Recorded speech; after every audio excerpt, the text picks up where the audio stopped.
There is a holiness so fierce and so pure that it would kill you if you saw it unveiled today. Most believers today think holiness means being nice, attending gatherings, and avoiding the worst sins everyone else notices around them. But the holiness of God is nothing like that comfortable picture. It is a consuming fire that no flesh can endure. Hebrews chapter 12, verse 29 declares it plainly. Our God is a consuming fire. Those words are not poetry. When Moses asked to see the glory of God, the Lord hid him in a rock and only showed his back. Even the back of God's glory was so overwhelming that Moses' face shone and the people were terrified to approach. This is the God we claim to worship every single week. Do we even know who he is at all? In Isaiah chapter 6 verses 1 through 5, the prophet saw the Lord seated on his throne, high and lifted up.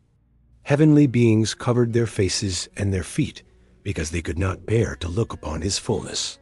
They cried out, Holy, holy is the Lord of hosts. The whole earth is full of his glory. Isaiah did not clap his hands or shout for joy. He fell apart. He declared himself ruined and unclean. One moment in the presence of true holiness, and every hidden sin, every secret pride, was instantly and painfully exposed. That is what holiness does. It does not make you comfortable. It strips you bare and shows you everything.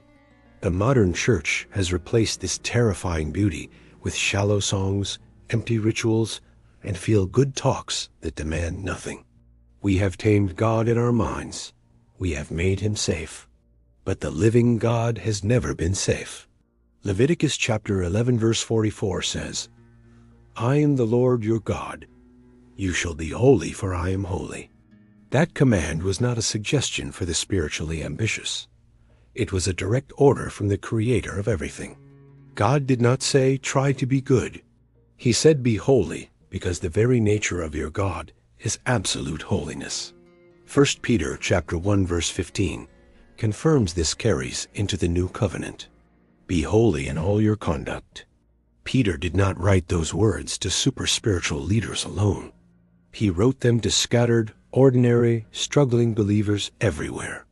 Holiness was never an advanced class for the elite. It was the baseline calling for every soul that belongs to God. So why have we abandoned it? Why does the word holiness feel old-fashioned and irrelevant to so many today? Because we fell in love with a version of grace that costs us nothing and never challenges our comfortable sin. But cheap grace is not grace at all. It is a lie dressed in religious language that leads straight to destruction.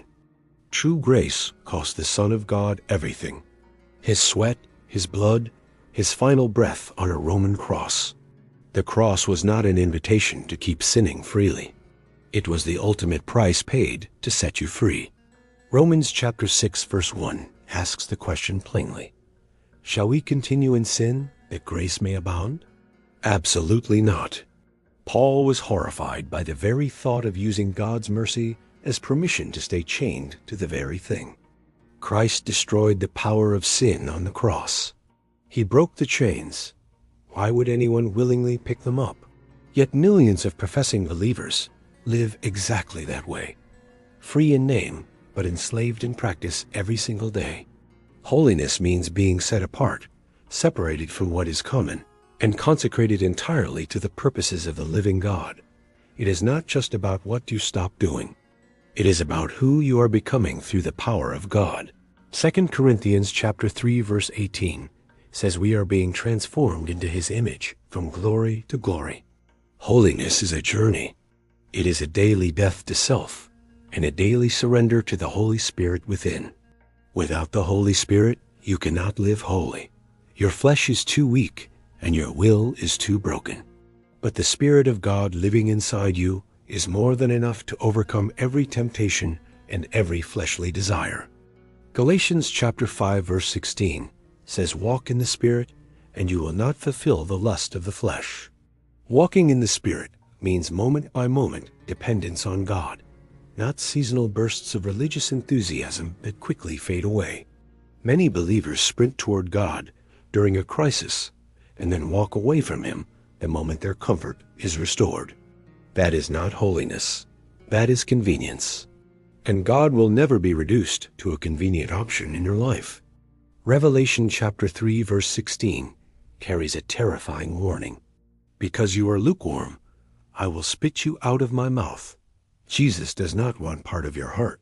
He demands all of it, every corner, every secret room, every hidden thing. Holiness requires honesty. You must stop pretending that everything is fine when your inner life is falling apart in secret.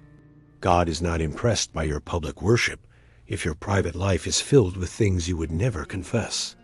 1 Samuel chapter 16 verse 7 says the Lord does not look at outward appearance. The Lord looks at the heart. What does God see when he looks past your smile, past your words, past your songs, into the deepest place? Repentance is the doorway to holiness. Without genuine turning from sin, you will never walk through that narrow and sacred gate. Repentance is not simply feeling sorry. It is a complete reversal of direction, a total turning of the mind and will. Many believers weep on their day of gathering and then return to the same sins before the sun sets that evening. That is not repentance.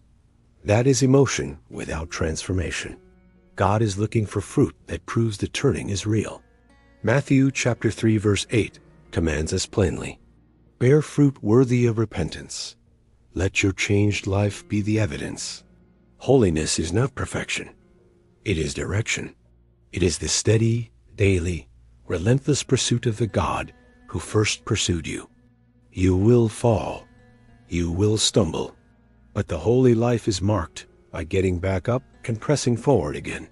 Philippians chapter 3 verse 14 says, I press toward the goal for the prize of the upward call of Christ. Paul did not claim to have arrived at perfection. He said he pressed on. He reached forward. He kept pursuing. If the great apostle Paul had not yet arrived, what arrogance makes any of us believe we have already arrived? Holiness keeps you hungry. It keeps you desperate. It keeps you on your knees, crying out for more of God. The moment you think you have enough of God is the moment you begin to drift dangerously far from Him. Sanctification is not an event. It is a lifelong process of the Holy Spirit conforming you daily into the image of Christ.